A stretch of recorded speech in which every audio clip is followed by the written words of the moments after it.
a single victory away from making history. Only time and the land of dawn shall tell as we bear witness to what could be the ultimate game of MPL Malaysia Season 14. This could be terminus. This could be the very last game in the grand finals to cap off the competitive year before M6. But so far, I mean, this petrify, bad impact is too much. First blood for xorn. Straight away punishing the Selangor Red Giant, Stormie, for overextending. I think he just forgot he had petrify. Yeah, I think so too. You don't see it as often. This is kind of the way to catch your opponent off guard, and now the proxy on the bottom side. They don't want to give Kramm too much space to work with. Carmilla, definitely an unusual pick. xorn is the only player in the entire league that will grab it up. And it's usually only picked to compete with heroes like the Chip or Lo Yi. Though Vamos looks like they went for it as a more general answer to SRG's aggression here, and to make sure that they have a little bit more late game potential. What I worry about is that both Cecilion and Harif are magic damage dealers.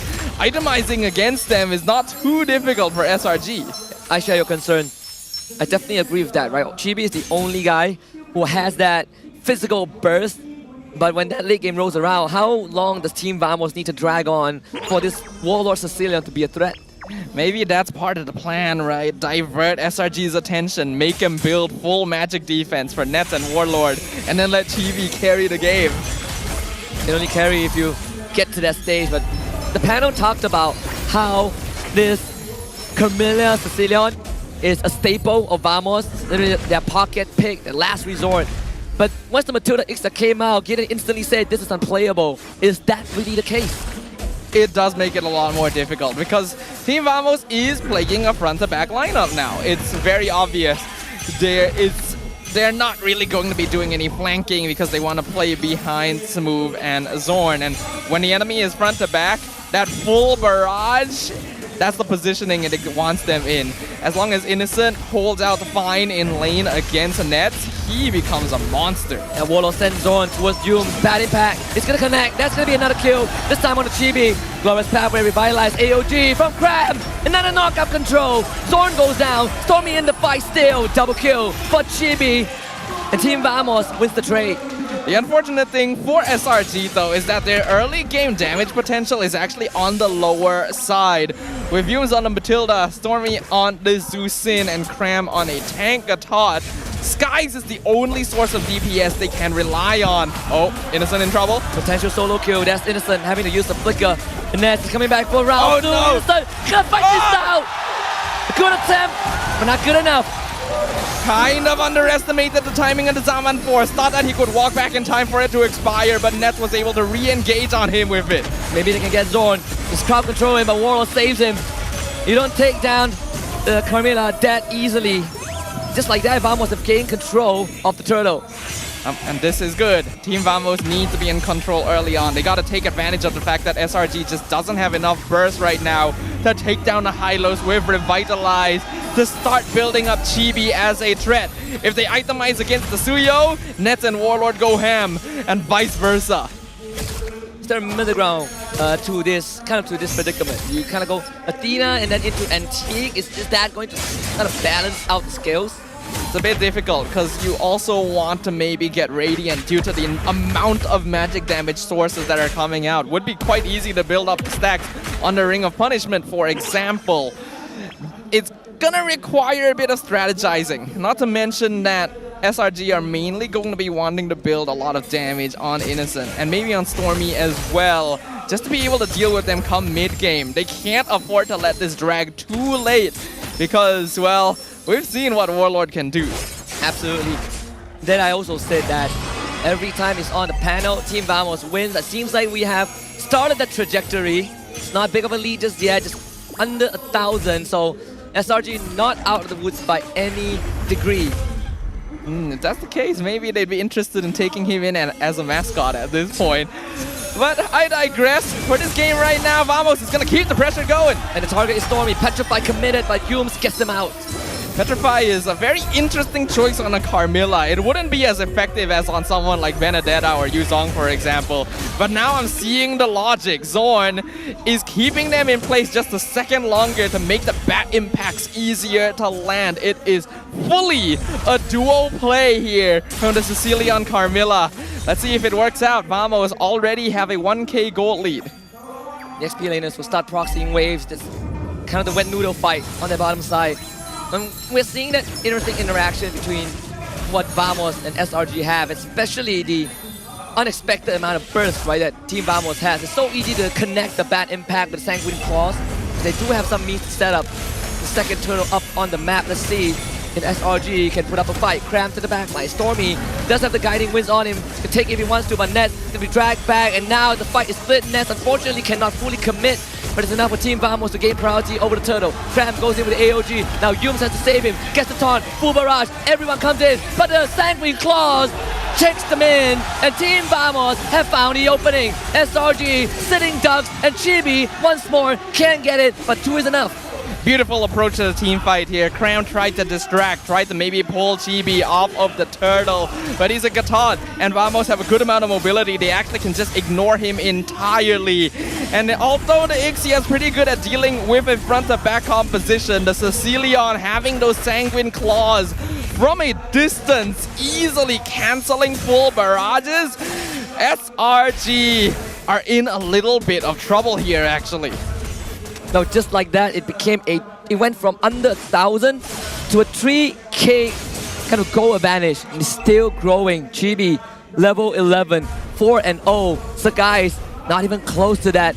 And this Jusin is actually suffering a little bit, despite the amount of utility that she brings, and what we've witnessed. Sekyss again ran at, and help is not arriving anytime soon. Chibi is unstoppable. One approach you can deal with a Zusin is in a similar way to the different methods of handling Valentina, where you either don't pick good ult or have too many. In this case, Vamos is going for a full dive composition, where as long as they have the lead, doesn't even matter if Stormie picks them up, they're just gonna run at them and overpower them in terms of damage and durability. And that is exactly what's happening. We've also highlighted Vamos only really need either Chibi or Nets and Warlord to pop off. And the dangerous thing for SRG is all of them are farming very efficiently. And on top of that, the icing on the cake is that Vamos, Sicilian, sort of infinite scaling with the bad impact, right? So no matter how late the game goes, Vamos will always have that unleashed limit in terms of power creep, especially when the bad impact hits that 300 stacks. That's the danger zone. Thor spawning and Vamos on top of it. The combination of this Carmilla Sicilian with Suyo is actually an interesting one in how it manipulates the draft, because oftentimes you will pick Alpha to counter it, but without an assassin in the jungle to easily jump Warlord in the backline, he can quite easily just dish out DPS.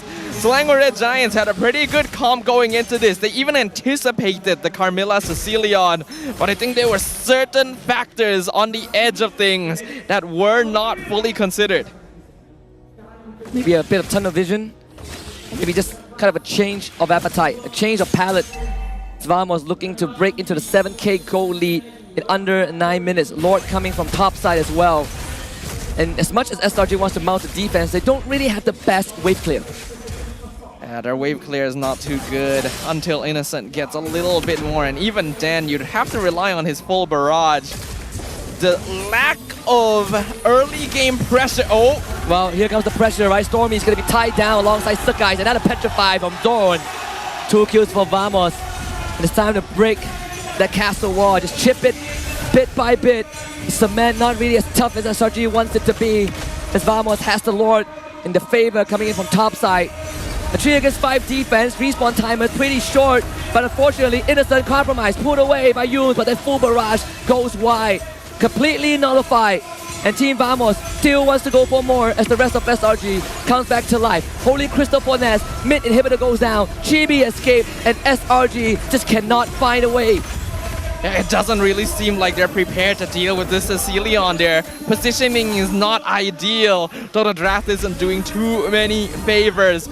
Unfortunately, this series, the trend between these two teams does seem to be who can play faster, especially from the start of the game. And for this one, that was Team Vamos, a 10k goal lead in 10 minutes. SRG has been getting humbled quite a lot this playoffs, and this is looking like another repeat of that. Maybe that is the solution, right? Maybe. And the Vamos are winning, and by a landslide nonetheless. Suyo can be pretty dangerous. Zeusin and Alpha, a pretty good combo to deal with him, especially with Matilda to add to that maneuverability. But this Carmilla Sicilian combination actually throwing a bit of a wild card factor in. I'm not sure SRG realized the full extent of what they could do, because while these are unusual heroes that teams would not regularly practice against in scrims, they are comfort picks for xorn and Warlord, and they are showing it. I mean, that's why Team Vamos are known for pulling out some rabbit out of the hat, right? And both teams paying respect to one another. The next checkpoint is the Lord, and SRG would just have to take it. The teams are communicating the only way they know how. At this stage, I'm pretty sure SRG knows that it is unlikely they can make the comeback as well. A 10k net worth lead this early on is quite insurmountable. We've already seen it multiple times this series even. Innocent does have good scaling. If he can find a good positioning, maybe get a couple kills here and there, the shutdown gold would propel him quite heavily. But with only one inhibitor standing against every structure of Team Vamos, I don't think even SRG can pull this back. Team Vamos still has the chance to prove that they are greater and bigger than the Giants themselves. With this Lord in hand, we're looking at a worst case scenario. Team Vamos taking all inhibitors but can't end the game. But best case scenario, they end the game right here, right then and there. Yeah, I don't think it would be too hard for them as well. We already saw literally in the game right before this, where SRG was so far ahead that they could just run at Vamos despite the damage that was being put out at them and still not get punished much. Team Vamos is in that exact same situation right now with a Carmilla, with a Hylos and Revitalize, with the Lord on their side and minion waves all pushing in at the same time. SRG just does not have the tools to defend this. I want to talk about the next factor. You gotta look at Innocent. Just got the Sea Halberd, the Malefic Roar, even the Enchanted Talisman for Yume. It's all about the cooldowns. Saving Private Innocent is the most important part. Vamos, they sync up the waves. I don't know how much SRG can do with it. Even the full barrage has its limitations in terms of acquiring targets. Unless Innocent can somehow get a kill on both Warlord and Chibi in this next fight, this game is looking to be over, but they're going to try their best as the Lord pushes in. Yeah, Sekyss is going to be caught out, it's pulled away, but still goes down. Here comes the full barrage for Innocent. A last attempt. Katakacha outcommitted. Chibi assassinates Stormie. They want the crystal. Xorn on top of Innocent. Healed out by Yume. Innocent takes Xorn down, but it's just not enough. And that